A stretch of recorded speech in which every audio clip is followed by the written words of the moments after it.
গতকাল মঙ্গলবার দিবাগত রাতে এই যে বগুড়া জেলা কারাগার রয়েছে সেই জেলা কারাগারের যেই ফাঁসির 4 জন আসামি তারা তাদের কন্ডেম সেলের দেওয়াল ফুটো করে এই যেই কারাগারের সুউচ্চ প্রাচীর রয়েছে সেই প্রাচীর টপকে কিন্তু এখান থেকে পালিয়েছেন এবং এখন পর্যন্ত এই ব্যাপারে জেলা কারাগারের কর্তৃপক্ষ বা জেলা প্রশাসন বা জেলা পুলিশের পক্ষ থেকে আনুষ্ঠানিকভাবে আমাদেরকে কোনো বিবৃতি দেওয়া হয়নি। তবে এই যেই কারাগারটি আপনারা দেখতে পাচ্ছেন কিছুক্ষণ আগে এখান থেকে জেলা প্রশাসক এবং জেলার পুলিশ সুপার তারা কিন্তু এখান থেকে এখানে ঘটনাস্থল পরিদর্শন করে বেরিয়েছেন। তবে আনুষ্ঠানিকভাবে তারা গণমাধ্যমের সঙ্গে কোনো কথা বলেনি, এমনকি গণমাধ্যম কর্মীদের সেখানে ছবিও নিতে দেওয়া হয়নি।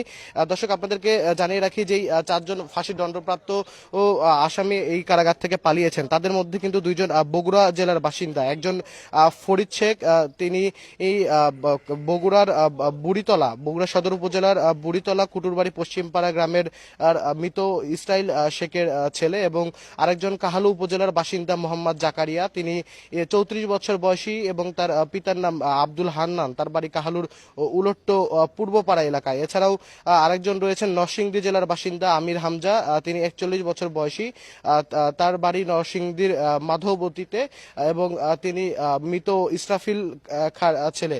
এবং আরেকজন যিনি আসামি এই জেলা কারাগার থেকে পালিয়েছেন দেওয়াল টপকে, তিনি কুড়িগ্রাম জেলার বাসিন্দা, তার নাম নজরুল ইসলাম এবং বয়স 68 বছর, তিনি কুড়িগ্রামের বুরুঙ্গামারী উপজেলার মৃত আজিজুল হকের ছেলে। দর্শক আপনারা আসলে দেখতে পাচ্ছেন যে আমরা এই জায়গাটিতে যেটি রয়েছি যে বগুড়া জেলা কারাগারের প্রধান ফটকে, তবে বগুড়া জেলা কারাগারের চারিদিকেই কিন্তু আসলে সুউচ্চ দেওয়াল বেষ্টিত রয়েছে। অর্থাৎ যে 4 জন আসামি পালিয়েছেন তারা কিন্তু কোনো রকম পূর্ব পরিকল্পনা ছাড়া হুটহাট পালিয়েছেন এমনটি বলার কোনো সুযোগ নেই। আপনাদেরকে যদি কারাগারের দেওয়ালগুলো দেখানোর চেষ্টা করি তারা কিন্তু তাদের আসলে সহজ কথায় বলা যায় তারা তাদের যে পূর্ব পরিকল্পনা সেই পূর্ব পরিকল্পনায় কিন্তু বাস্তবায়ন করেছেন এবং তবে এই যে আসামিরা তারা আসলে ঠিক কারাগারের মানে দেওয়ালের কোন পাশটি দিয়ে টপকিয়েছেন বা কি সেটি কিন্তু এখন পর্যন্ত আমরা নিশ্চিত হতে পারিনি, যেহেতু আনুষ্ঠানিকভাবে কারা কর্তৃপক্ষ বা জেলা প্রশাসন বা জেলা পুলিশের পক্ষ থেকে এখন পর্যন্ত গণমাধ্যমকে কোনো তথ্যই দেওয়া হচ্ছে না। তবে এই যে 4 জন আসামি পালানোর ঘটনা, এই 4 জন আসামি পালানোর ঘটনায় কিন্তু জেলা জুড়ে আসলে উদ্বেগ ছড়িয়েছে। বিশেষ করে বগুড়ায় একের পর এক হত্যাকাণ্ড এবং তারপরে ফাঁসির 4 জন দণ্ডপ্রাপ্ত ও আসামি পালানোর ঘটনায় কিন্তু সাধারণ মানুষের মধ্যে একরকমের আশঙ্কা কাজ করছে। এবং দর্শক আপনারা কিন্তু দেখতে পাচ্ছেন যে এই যে জেলা কারাগারের যে সুউচ্চ প্রাচীর সেটি কিন্তু সহজে একজন ব্যক্তির পক্ষে সহজভাবেই টপকানো সম্ভব নয়।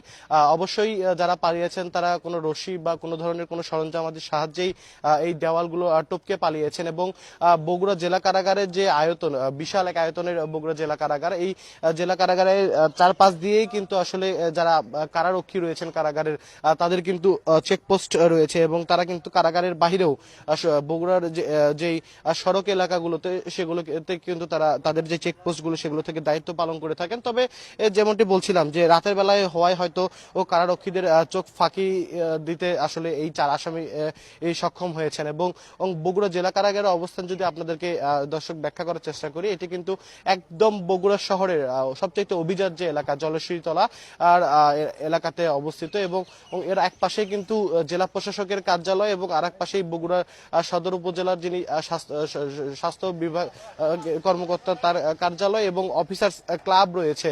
এবং তার পশ্চিম সাইডে কারাগারে যেমনটি বলছিলাম বগুড়ার সবচেয়ে যে অভিজাত এলাকা জলশ্রীতলা এলাকা এবং পেছন সাইডটাতে রয়েছে আসলে করতোয়া নদী এবং এই যে পেছন সাইডটাতে যে করতোয়া নদী রয়েছে তারপরে কিন্তু চেলোপাড়া এলাকা। তো আসলে 4 জন যেই আসামিরা যেই ফাঁসির দণ্ডপ্রাপ্ত তারা যে এখান থেকে পালিয়েছেন তারা কিন্তু খুব সহজেই মানে এখান থেকে তারা যে কোনো এলাকায় কিন্তু আসলে তারা চলে যেতে পারবেন, কেননা যত রাতই হোক না কেন আসলে এই যে বগুড়া শহরটি সেখানে কিন্তু আসলে আমাদের সবসময় সার্বক্ষণিক রাতের বেলা একটি যাতায়াতের ব্যবস্থা রয়েছে এবং এর ফলে যেমনটি বলছিলাম যে 4 জন আসামি এই যত রাতে আসলে কারাগার থেকে তারা পালিয়ে থাকুক, তারা কিন্তু এখান থেকে সহজেই তাদের যেখানেই তাদের গন্তব্য নির্ধারণ করে থাকুক না কেন সেখানে কিন্তু তাদের পক্ষে চলে যাওয়া সম্ভব। এবং দর্শক আপনাদেরকে যদি দেখানোর চেষ্টা করি যে এখনো কিন্তু আসলে এখানে কারা রক্ষীরা তাদের অবস্থান নিয়ে আছেন কারা ফটকের সামনে। তবে যেমনটি বলছিলাম যে এই যে 4 জন কারারক্ষী কারাগার থেকে মৃত্যুদণ্ডপ্রাপ্ত তারা পালিয়েছেন সেই ব্যাপারে এখনো কিন্তু আমাদেরকে নিশ্চিত করে বলা হয়নি। তবে তাদের নাম পরিচয় কিন্তু